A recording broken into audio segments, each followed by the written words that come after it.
All right, welcome back. Today we're diving straight into a super high-yield topic in trauma, fractures around the knee.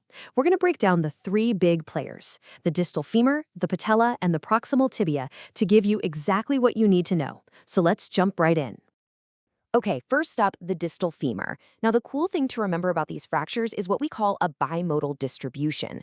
It's kind of like two completely different stories. On one hand, you've got your young patient who's been in some high-energy trauma, think a car crash. And on the other hand, you've got an elderly, osteoporotic patient where even a simple fall can cause a really nasty fracture. So when you see the patient, the diagnosis is usually pretty obvious.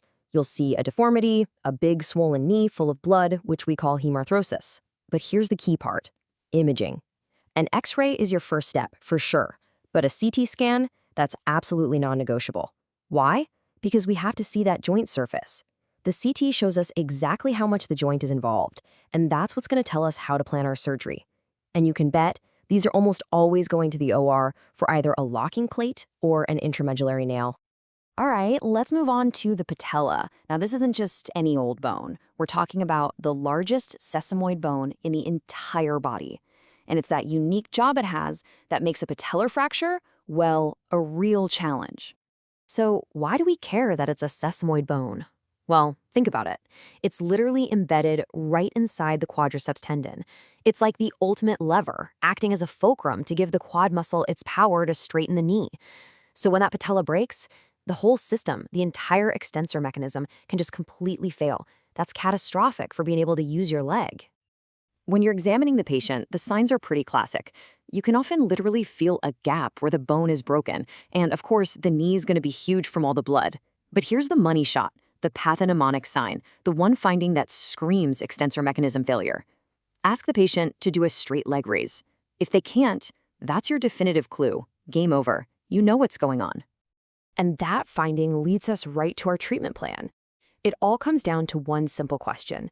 Is the extensor mechanism working or not? If the fracture isn't displaced and the patient can still straighten their knee, awesome. We can treat it conservatively, just a rigid brace for about 6 weeks. But if it's displaced and that mechanism is shot, they're heading to surgery. The go-to procedure here is tension band wiring. It's a really clever technique that basically uses the pull of the quad muscle to squeeze the fracture fragments together, which is exactly what you want for healing. Okay, last but not least, let's talk about the proximal tibia, or what we call the tibial plateau. And listen, when you hear tibial plateau fracture, your brain needs to immediately think beyond just the bone. The number one question you have to ask is, what else is busted? You have to have a super high index of suspicion that there's other stuff going on in there. The classic story for how this happens is a direct hit to the side of the knee, a valgus force. We even call it a bumper fracture. Just picture it. A car bumper smacks into the outside of the knee. That force drives the hard femoral condyle right down into the soft, spongy bone of the tibial plateau and just crushes it.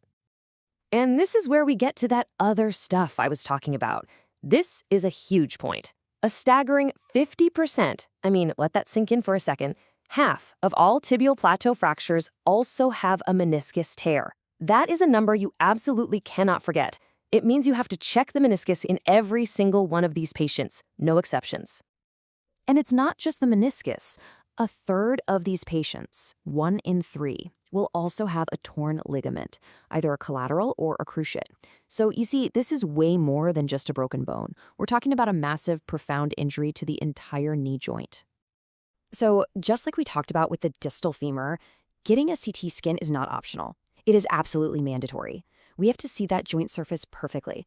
The CT is what lets us measure the articular depression. That's how far down the joint surface has been smashed. And that number is everything. It's what tells us if we need to go to the OR to lift it back up and make the joint smooth again. Okay, so let's put this all together. How do you tell these apart? If you see a knee full of blood and the CT shows the joint surface is depressed, you should be thinking either tibial plateau or distal femur. But if the big clues are a palpable gap in the kneecap and the patient literally cannot straighten their leg, you know you're dealing with a busted extensor mechanism from a patellar fracture. Spotting these different patterns is the key to getting the diagnosis right. All right, let's boil this all down to the key take-home messages. These are the pearls you absolutely need to tuck away, not just for your exams, but for when you're on the wards.